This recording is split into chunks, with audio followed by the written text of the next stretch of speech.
Before I begin, I want to say a huge thank you. This episode marks 12 months of creating Smarter Spaces being live on the air, and it wouldn't still be without you. Those who listen in every month and those that continue to send me messages or approach me at events to let me know that they listen in. And especially those that have taken a minute to leave feedback and reviews on Apple Podcasts, Spotify, or at the website.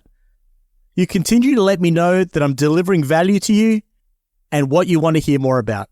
You keep me motivated to create this content, so thank you. I also owe a very special thank you to the team at iAdea, who very early on in the journey agreed to be my production partner in 2024. They help make it easier for me to get these episodes out to you every month, so if you're a fan of the show and ever in the market for a kiosk device or a room panel, be sure to check them out. If you haven't left a review for the show yet, it's never too late. Just go to smarterspaces.live/reviews and let me know your thoughts. Or heck, even leave the show a birthday message. I'd love to hear from you. In all seriousness, I really wouldn't be here without all of your continued support. So from me to you, a very heartfelt thank you for listening in.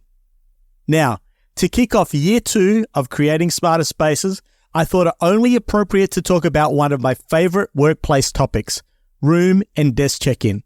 So, here we go.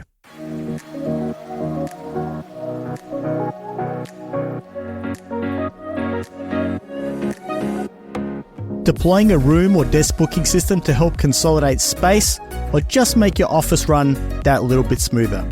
Well, this episode is for you, because I'm going to share 5 ways to make sure it's a screaming success. And here's the tip. It's got nothing to do with reservations. In this episode, I'll tell you why and give you 5 ways to ensure your project is a screaming success. As always, I'm your host, Michael Pristula, and this is the 1-year anniversary episode of Creating Smarter Spaces. So let's dig in. Putting in a room or desk booking system is only part of the journey to reducing your workplace floor space, improving space utilization, and increasing employee satisfaction. Putting in the system is no small feat to get it right on its own. But the bigger challenge usually comes in getting people to use it. A good room and desk booking solution should provide you with 2 specific and very different but related pieces of information. It should be able to tell you about people's intent to use the space, and it should be able to tell you about actual usage of the space aligned with that intent. On the surface, they may seem very much the same, but they're actually very different. Let me explain. The intent piece of the system is when somebody makes a booking ahead of time, say a desk for tomorrow or a conference room for next week. This is where someone is planning to consume the space and they're marking it as unavailable for others to do so in the same time or duration. This is the core premise behind every room or desk booking system out there, enabling someone to reserve space in advance. Now, the usage piece is when somebody actually consumes the space they said they intended to. This is where someone comes along who has either signaled their intent to use the space in advance, so they've reserved or booked it in the system, or, as is also quite common, especially with desks today, finds an available space and starts to use it on the fly or in an ad hoc reservation, as we might call it. For a room or desk booking system to work as intended, especially in the hybrid workplaces we're designing today that have a much higher people-to-desk ratio than we've seen in the past, we need to be sure to match up intent with usage. The biggest downfall in the deployment of these solutions occurs when people reserve space or show their intent to use it and then never show up. This takes the resource off the table for anybody else to use, and if you're trying to report on space usage with just reservation data, will far overinflate the space you're really using. This is why capturing actual usage is imperative, both for your own reporting, but more importantly for your employees. They want to know that if a room is marked unavailable from 10 till 11 tomorrow, that there will either be people in that room at 10 past 10, or that the room will be turned back to the pool for general use by others. The same goes for desks. There's nothing more annoying to an employee them wanting to reserve a desk in their favorite corner of the office, only to see it marked unavailable for the day, and then having to sit in another spot on the floor, and then looking at their favorite desk sitting there vacant all day long. When this happens, they lose faith in the booking system and then decide that there's no point of using it. Because in their experience, regardless of whether a space is booked or not, it doesn't mean anyone's actually going to use it. In every company I've ever spoken to who's had a failed room or desk booking project, in 9 out of 10 of them, I can trace the root cause back to here. People lost trust in the system and they just stopped using it. To avoid these situations, requiring check-in to a reservation is imperative. When you require check-in, it ensures that those that have signaled their intent to use the space actually turn up to use it. And if they don't, it releases the room or the desk back to everybody else in the organization to use on demand for the remainder of the reservation time. When this happens, your employees trust the booking system and they will see value in using it.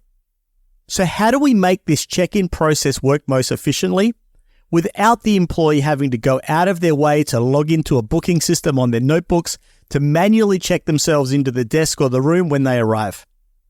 Well, today, on this episode, I'm going to share 5 ways to use technology to help you automate this check-in process that will help you drive adoption of your room and desk booking system and ultimately make your room booking program investment a success for both you and for your employees.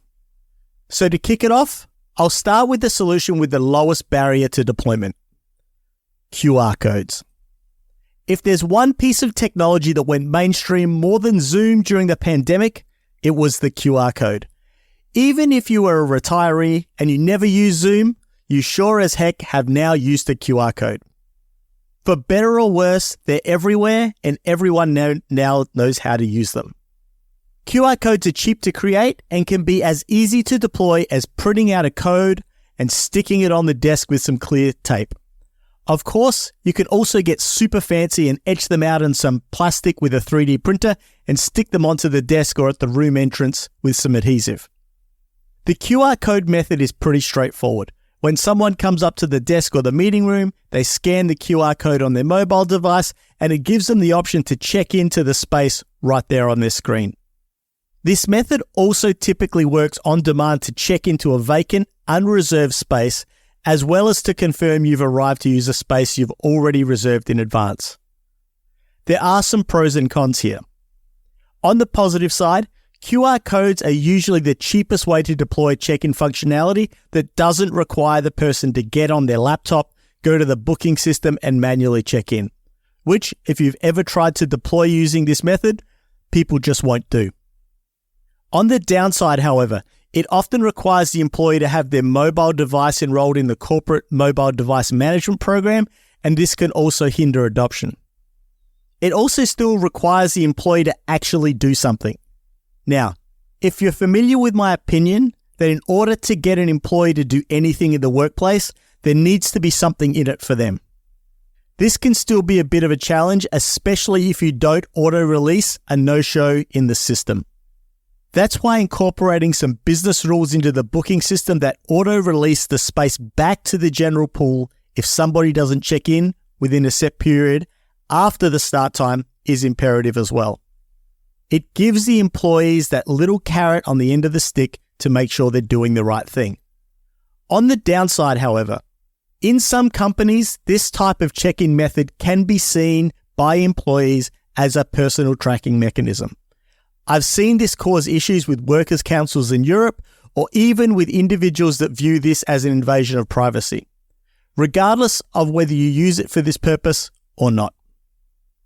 All these aside, QR codes are a viable way to deploy a somewhat convenient check-in solution that people understand at a low cost and with a familiar functionality. It's 100% better than not doing anything at all. Number 2 on the list is room panels or desk displays. Clicking on the check-in button on the screen or having somebody that scanned their badge, or even better, tap their smartphone on the room panel as they enter the room or on the desk sign when they sit down is a pretty slick way to make this happen, and a lot less effort than QR codes. This one still requires some effort on behalf of the employees for sure, but doesn't rely on the deployment of any sensor networks or third-party system integrations like some of the more advanced solutions that I'm going to talk about next. It also has the added benefit of showing future reservations of the space. If you're looking into meeting room panels, be sure to check out the previous episode where I discuss whether or not meeting room panels are worth the expense. I'll drop a link to the episode in the show notes. But if you want the summarized version, I believe room panels are imperative to optimizing meeting room utilization in hybrid offices, and their absence is the number one reason I see room booking deployments fail. So given I recommend you have them anyway, using them to check into the space is a pretty easy extension to their functionality. Now, I will say, the jury is still out for me on the desk check-in lights or displays. Functionally, they're great and they perform the function well. No arguments from me here. My concern lies in the potential work involved in managing a unit like this on every desk across a large multinational organization. We're talking potentially tens or hundreds of thousands of devices. I see this as a potential management nightmare, but if you happen to be in a smaller organization or just need to do it in a few specific locations, maybe that makes sense. So it's really up to you. They function really well. They do the exact same job as the room display panels, but the management overhead in an enterprise makes the hair on the back of my neck stand up just a little. If you have room panels already, this is a pretty easy solution to enable across the portfolio, provided your room booking solution supports this functionality. If your platform doesn't, I'd stop and ask yourself if you're selecting the right product before you go too much further. Side note here, at the time of recording this, Outlook and Office 365 out of the box do not support room check-in. So if you're using native Office 365 or Outlook for booking and with no more advanced third-party solutions, sorry, but you're out of luck right now. Maybe we'll see something come along with the evolution of Microsoft Places, but we'll have to wait and see. Now for me, the gold standard is option number 3, occupancy sensors. Why? Because they not only actively monitor space and check in reservations when people arrive, but they can be used for automating many other employee experiences in the workplace. They really can be like the Swiss Army knife of data and automation for your office. Occupancy sensors come in a few different types and forms. Firstly is the binary sensor. They simply just tell you if somebody is in a space or not. There's a threshold sensor that tells you if somebody has entered or exited through a door. And finally, people counting. These are the sensors that are able to tell you how many people are in a said space at any given point in time. Now, I'm not going to go into the intricacies of why you choose one versus the other here, as it's not really relevant to the check-in use case, because they'll all work for this specific use case. But for the purposes of just check-in, the binary sensor is all that you really need, and they can be easily mounted on a desk or on a ceiling or on the wall of a meeting room.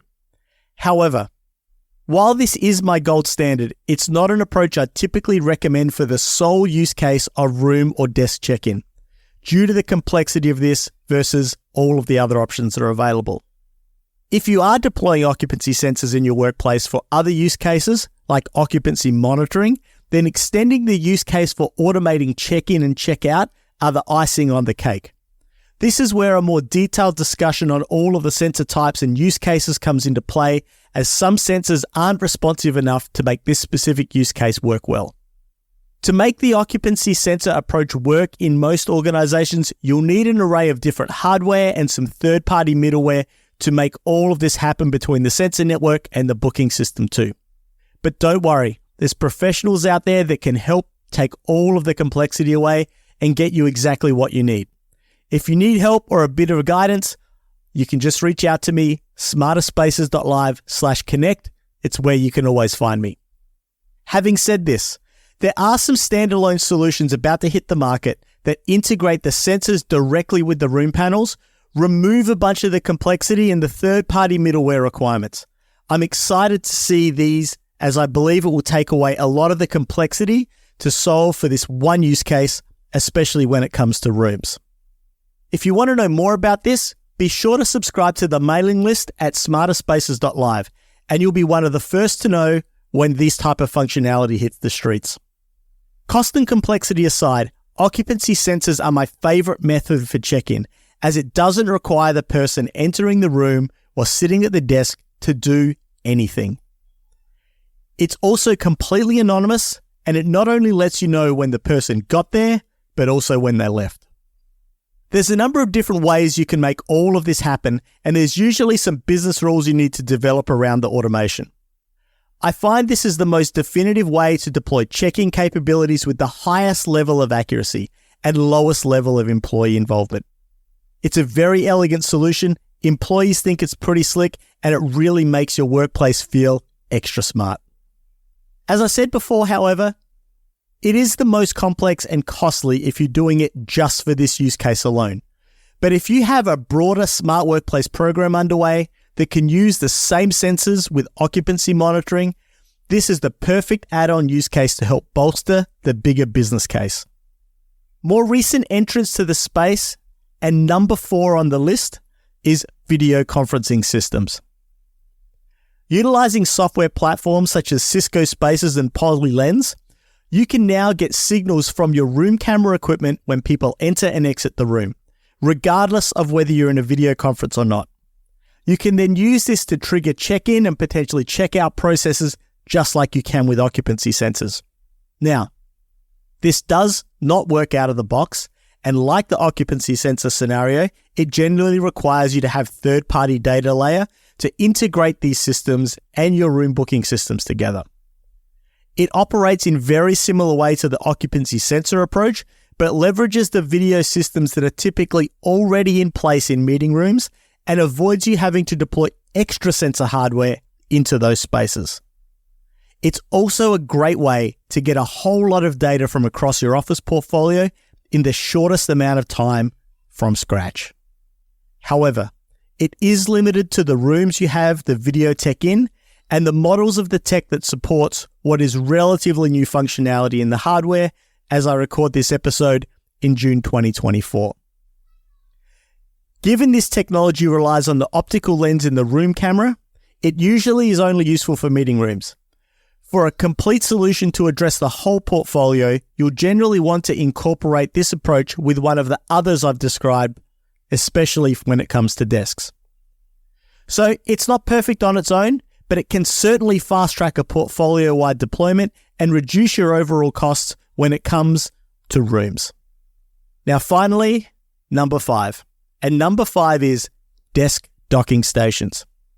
I'm going to call out AppSpace specifically here as one vendor who's been an innovator in the development of a solution that will check you into your desk when you plug your notebook into the docking station.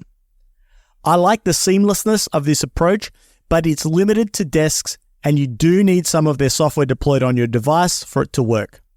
So if I'm a guest or a contractor, for example, sitting at a desk, it's not going to show the desk is in use because I'm not going to have all the software I need on my device to make it all work. Maybe this isn't a showstopper for some organizations and similar to one of the challenges with the QR code, but it's a very slick option for the vast majority of your employees and certainly something to consider if you're an AppSpace user.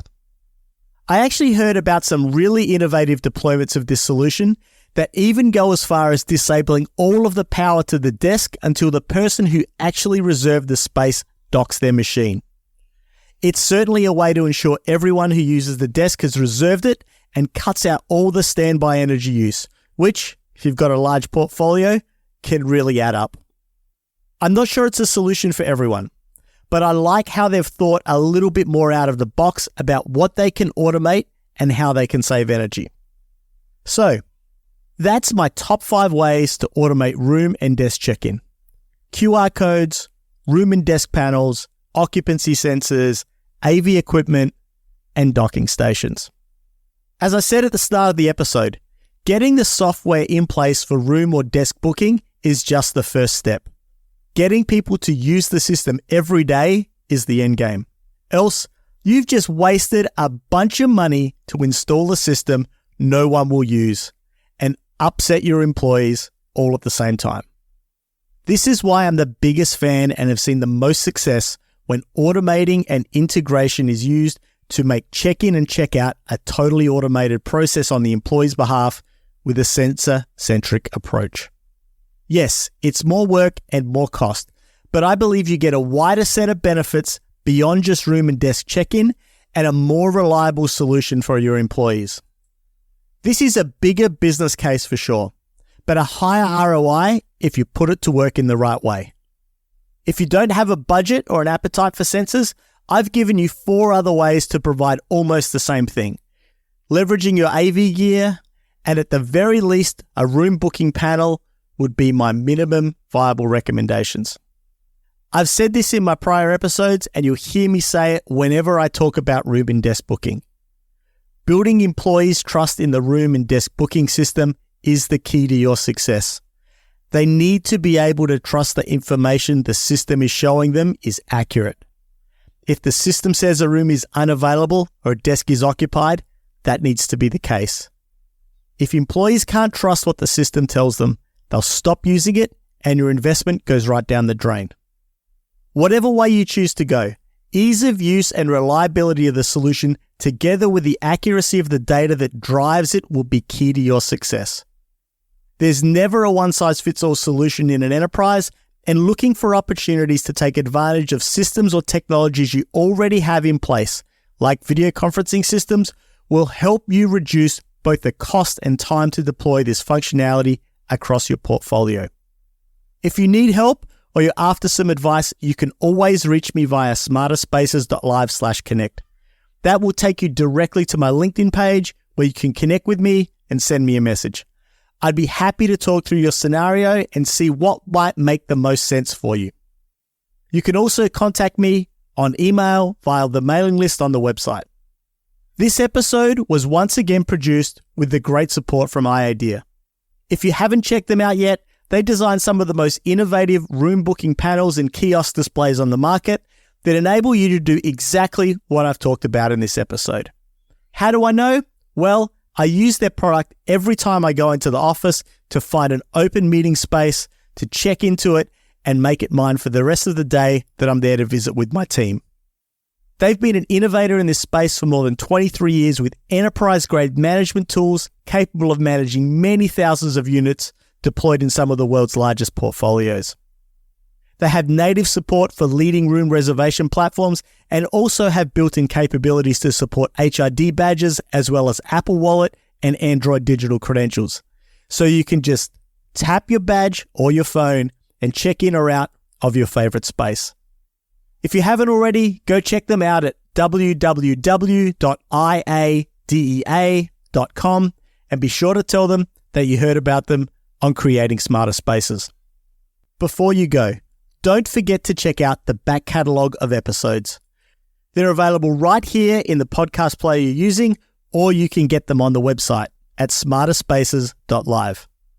There you'll not only find every episode you can listen to on demand from your browser, but you can also find additional content on the blog.